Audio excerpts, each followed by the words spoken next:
My name is Representative Sandstrom from the great state of Utah, and I'm running for Congress in the Utah 4th Congressional District. Now, I'm running for Congress because I believe in America, and I believe in the American dream. In fact, I've lived the American dream, and I'm concerned that for the first time in the history of the United States of America, we could be the generation that leaves this country worse off than we found it. With overburdening debt, overburdening regulation, and a government out of control, the American dream is in jeopardy. Now, my wife and I have 4 children, and we welcomed a new grandchild to the world this year. And I'm concerned about my children and my new grandchild. But as I look to their future and the concerns I have for them, I look at my past and what's happened to me. You know, I grew up in a political family where we talked about politics. In fact, I learned about politics around the dinner table. And my mother would do a thing that she called the thought of the day. And we would talk about political issues affecting our lives. We would talk about American exceptionalism and what's great about this country. And I had instilled in me values about this country that is the greatest nation on earth. And we have every opportunity to make it in this country. So as I went on with my life, I had the opportunity to get involved with scouting, become an Eagle Scout.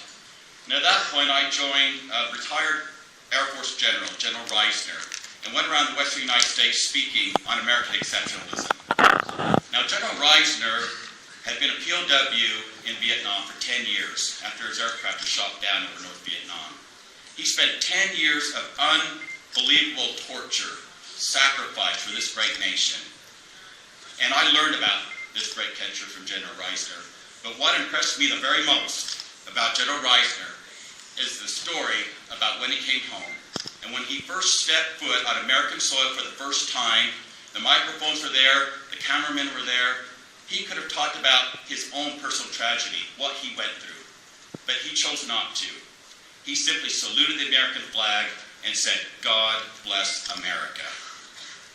Now, after I had the opportunity to go on with my life, I was blessed with the chance to get a college education. And I went to Brigham Young University, where I graduated in political science, and then went on to study architecture at Arizona State University.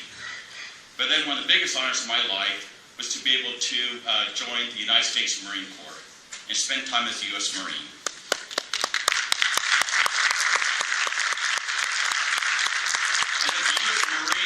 I learned to love this country as well. And I learned that you need to stand up for your values, and if you do not stand up for your values and fight for what we have in this country, we're going to lose this country. Well, after I got out of the Marine Corps, I went on with my life, and I thought life was going pretty well. In fact, I went on to go on a career as an airline pilot. I flew for about 10 years as a commercial airline pilot, kind of staying away from architecture where I'd been trained, because I love to fly airplanes. And then, when I was into my career as an airline pilot, I made captain, flying for a major airline. My father, who was 62 years old, had a major stroke and could not operate the architecture firm, the family business that had been in our family for 3 generations. So I made the very difficult choice to leave a very lucrative and promising airline career to take over our family business. Now, at the time, this family business was on the verge of bankruptcy. We were down to 4 employees, no jobs on the horizon, and my wife and I made that difficult choice to come and take that business over. And despite overburdening government regulation, despite overburdening taxes, I worked hard and got that business and grew it from 4 people to a company now employing over 30 people with projects all over the entire western United States. And what we need in the United States of America today, what we need in Congress, is not a community organizer or somebody that's never been in the public sector. We need somebody that has been in the private sector and knows how to raise jobs in this country. And until that happens, our country's not going to come out of this problem that we're in. And so this opened the door for me, though, coming back to architecture, run for public office. And I spent time as a city councilman and now as a state representative in the state of Utah. And I plan to now go to the United States Congress and take my life story and my experiences and make it a better place.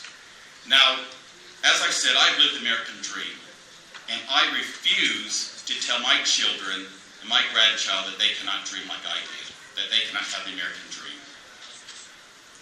You know, I raised my arm to the square as a U.S. Marine, as a city councilman, as a state representative. And I promise to defend we the people. And one of my heroes, Patrick Henry, stated that the Constitution is not an instrument for the government to restrain the people. The Constitution is an instrument for the people to restrain the government.